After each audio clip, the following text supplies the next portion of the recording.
पूरा चुनाव अभियान हम लोगों ने जो चलाया वो सकारात्मक चलाया, ना सिर्फ इस क्षेत्र में प्रदेश में लेकिन देश में भी।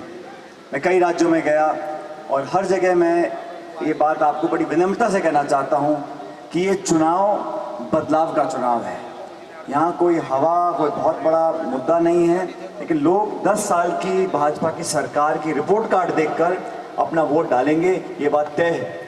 और पहले चरण में लगभग 102 सीटों पर चुनाव हो गया। राजस्थान, आधे राजस्थान में वोट पड़ गए। उस पहले चरण के मतदान के बाद ये बात तो स्पष्ट है कि बीजेपी पूरे बैकफुट पे है। ये मैं इसलिए कह रहा हूं कि भाषण में देख रहा हूं पहले चरण के मतदान के बाद जो लहजा है, जो भाषण है, जो बातें कही जा रही हैं, वो सुनकर मुझे लगता है कि कहीं ना कहीं कुछ चक्कर है। क्योंकि जो बात बोल रहे हैं, पहले बोलते थे लेकिन इतना प्रखर होकर नहीं बोलते थे कि हमारा पैसा लेके उनको दे दोगे, मंगलसूत्र और मुसलमान और मस्जिद और मंदिर और ये सब बातें जो हैं, अब वो विकसित भारत की दलित, शोषित, पिछड़ा, अल्पसंख्यक, आदिवासी, महिला, नौजवान, किसान, कृषि, निवेश, शिक्षा, चिकित्सा, उनकी बातें नहीं कर रहे हैं। इसका मतलब है कि कहीं ना कहीं देश में जो सुगबुगाहट है बदलाव की, वो चरम पर आ गई है और आने वाले समय में ये लगातार और चरणों में भाजपा के खिलाफ वोट पड़ेगा।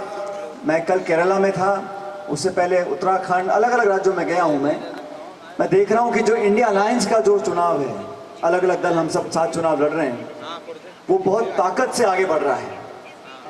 कुछ लोग कोशिश करेंगे इस चुनाव को बांधने की, जाति में, गोत्र में, भाषा में, धर्म में, नारों में, लेकिन हमें शुद्ध रूप से काम और विकास की बात करनी चाहिए। हमारी पार्टी ने घोषणा करी है और पहली पार्टी है, और ये हर किसान परिवार को समझना पड़ेगा कि कांग्रेस वो इकलौता राजनीतिक दल है जिसने कहा सरकार बनने के बाद हम समर्थन मूल्य पर कानून बनाएंगे।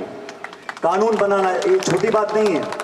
आज 10 साल तक बीजेपी नहीं कर पाई, तो किसान हो, नौजवान हो, हर वर्ग को हमने कुछ ना कुछ 5 साल के लिए अपना एक विजन देने का काम किया। हरी जी के मैं सभाएं कर रहा था पिछले हफ्ते, तो अच्छी सभाएं हमारी होगी माधोपुर की। और टोंक में आज नामांकन जब भरा था, वहाँ भी पूरे टोंक जिले के हमारे विधानसभा क्षेत्र के सब लोग आए थे, अच्छी सभा हुई, अच्छा माहौल बना था। लेकिन कहीं ना कहीं लोगों को लगा, भारतीय जनता पार्टी को, कि मामला गड़बड़ है।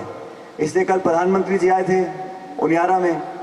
हरी जी ने मुझे बात करी मेरे से, मैंने कहा जब वो आए रहे, अभी दौसा में चुनाव हुए थे, वहाँ प्रधानमंत्री, गृह मंत्री, योगी जी, राजनाथ जी, जितने सारे जी हैं वो सारे वहाँ पहुँच गए प्रचार करने के लिए।